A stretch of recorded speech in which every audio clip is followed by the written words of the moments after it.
You ask Tiger to solve. This deals with linear equations with one unknown.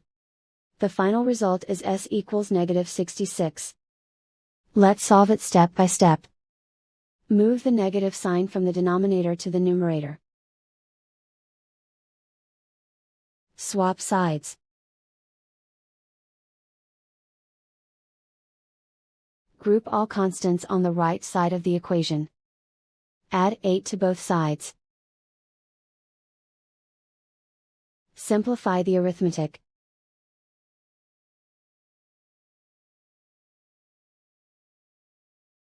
Isolate the s.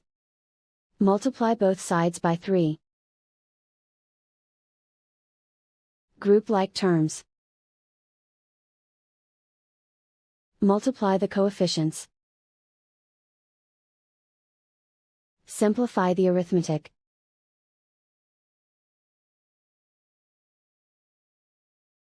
Convert the s into a positive number.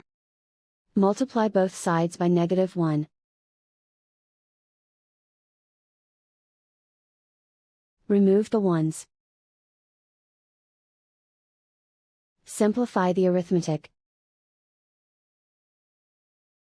And so the final result is s equals -66.